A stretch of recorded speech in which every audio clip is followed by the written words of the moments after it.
हरे कृष्णा। अब हम इस अध्याय के छठे श्लोक में प्रवेश कर रहे हैं, जो हमें भगवान के दिव्य धाम का दर्शन कराता है।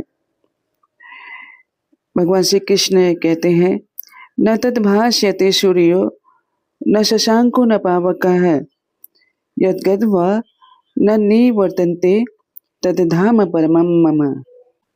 वह मेरा परम धाम न तो सूर्य से प्रकाशित होता है, न चंद्रमा से, न अग्नि से। हमारे शास्त्रों के अनुसार सूर्य और चंद्रमा तीनों लोगों, भूलोक जहाँ मनुष्य लोग रहते हैं, भूवर लोक जहाँ भूत प्रेत लोग रहते हैं, स्वर्ग लोक जहाँ देवता लोग रहते हैं, तो इन तीनों लोगों को प्रकाशित करते हैं सूर्य चंद्रमा। और जैसा कि गायत्री मंत्र में भी उल्लेख है, भूलोक के नीचे 7 लोक ऐसे हैं जहाँ सूर्य का प्रकाश नहीं पहुँचता है। वहाँ नागमणि से वह प्रकाशित होता है। और स्वर्ग लोक के ऊपर महर लोक, जनलोक, तपलोक, सतलोक जैसे लोक हैं जहाँ सूर्य के प्रकाश की आवश्यकता ही नहीं होती। वहाँ ऋषि मुनियों के दिव्य तेज से वह प्रकाशित होते हैं। लेकिन भगवान का वह परम धाम इन सभी से भी परे है, जहाँ सूर्य चंद्रमा का प्रकाश नहीं पहुँचता। वहाँ हम अग्नि जलाते हैं, परंतु भगवान का धाम तो अग्नि के प्रकाश से भी बड़े हैं। वहाँ का प्रकाश स्वयं भगवान का दिव्य तेज है। यह वह स्थान है जहाँ जाने के बाद आत्मा को फिर इस भौतिक संसार में लौटकर नहीं आना पड़ता। यह श्लोक हमें आमंत्रित करता है उस अनंत अविनाशी दिव्य लोक की ओर, जो हर प्रकार के भौतिक प्रकाश से परे है। वही है भगवान का परम धाम। अब हम इस अध्याय के 7वें श्लोक में प्रवेश करते हैं। एक ऐसा श्लोक जहाँ भगवान स्वयं अपनी छाती ठोक कर कह रहे हैं कि जीव मेरा ही अंश है। ममेवांशो जीवलोके जीवभूतः सनातनः मनः संस्थानि इंद्रियाणि प्रकृति स्थानी कर्षति। जैसे एक माँ कहती है यह मेरा बेटा है, वैसे ही भगवान इस श्लोक में हम सभी जीवों के लिए अपना हृदय खोल रहे हैं। भगवान ने अपने अंश का विस्तार 2 रूपों में किया है। एक स्वांश के द्वारा, जैसे भगवान राम, नरसिंह देव, और दूसरा विभिन्नांश के द्वारा, यानी हम सभी जीव। परंतु अंतर यह है कि हम जीवभूत हैं, प्रकृति के बंधन में बंधे हुए हैं। भगवान ने हमें जीवभूत इसलिए कहा है क्योंकि हम में भोगने की लालसा है, हम भोक्ता बने हुए हैं। अंश का कार्य तो अंश की सेवा करना होता है, पर हम भोक्ता बन गए हैं। और यही कारण है कि हम अपने आप से ही संघर्ष कर रहे हैं, 3 गुणों के प्रवाह में बहते जा रहे हैं, जैसे कोई कीड़ा पानी में बहता है। किंतु भगवान ने हमें थोड़ी स्वतंत्रता दी है। यदि हम इस स्वतंत्रता का सदुपयोग करेंगे तो मुक्ति के मार्ग पर चल सकते हैं, और यदि दुरुपयोग करेंगे तो बंधन में और गहरे डूबते चले जाएंगे। यह श्लोक हमें हमारी वास्तविक पहचान और हमारे जीवन के उद्देश्य का स्मरण कराता है। अब हम इस अध्याय के 8वें श्लोक में प्रवेश करते हैं, जो जीवात्मा की शक्ति और उत्तरदायित्व का महत्वपूर्ण दर्शन कराता है। शरीरम यद वाप्नोति यत चाप्युत क्रामतीश्वरः गृहीत्वेतानि संयाति वायुगंधा निवासयात्। भगवान श्री कृष्ण कहते हैं, जब जीवात्मा इस शरीर को छोड़ती है और दूसरे शरीर को प्राप्त करती है, तब वह इन इंद्रियों और मन को साथ लेकर चलती है। ठीक उसी प्रकार जैसे वायु गंध को एक स्थान से दूसरे स्थान तक ले जाती है। किंतु यहाँ एक गहरा अंतर है।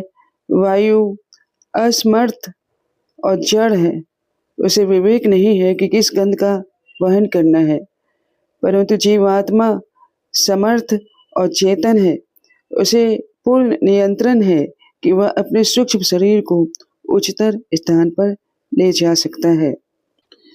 इसलिए भगवान ने इस श्लोक में जीवात्मा को ईश्वर कहा है। एक किराएदार की तरह हम स्वयं चयन कर सकते हैं कि हमारा गंतव्य स्थान क्या होगा।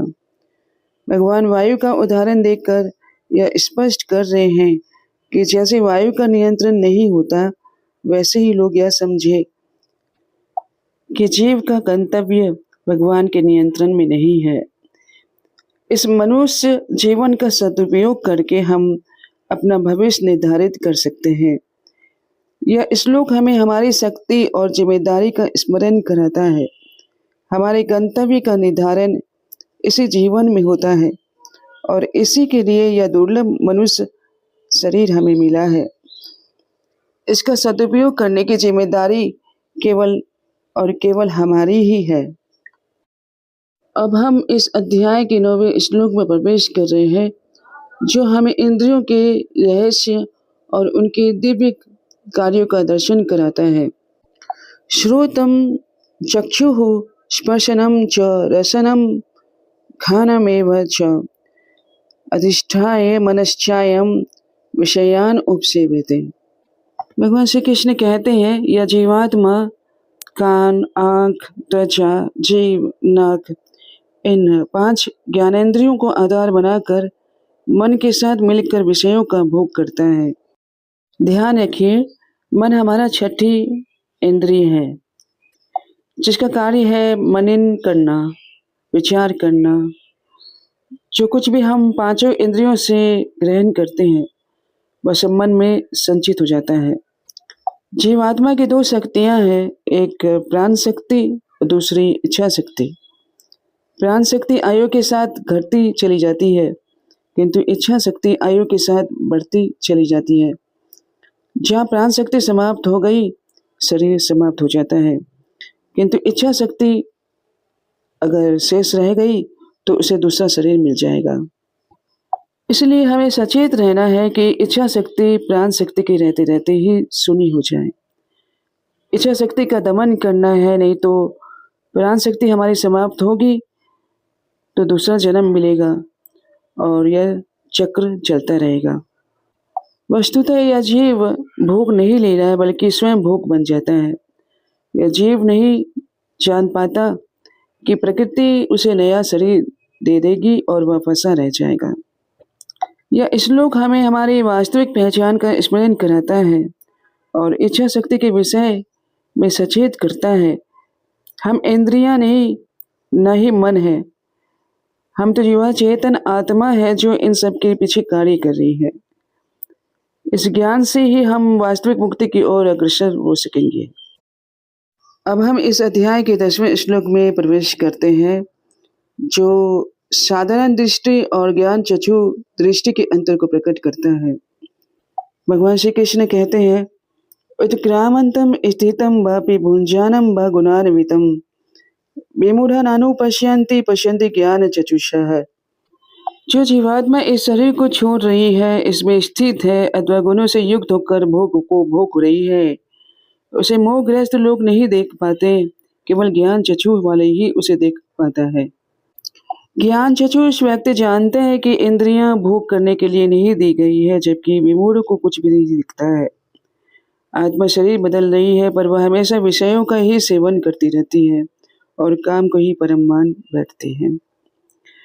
परिणाम स्वरूप नाना प्रकार के सुख दुख वह सहती है। अपने शरीर परिवर्तन में और विशेषकर मानव शरीर में वह यह समझने की शक्ति खो देती है कि वह क्यों है।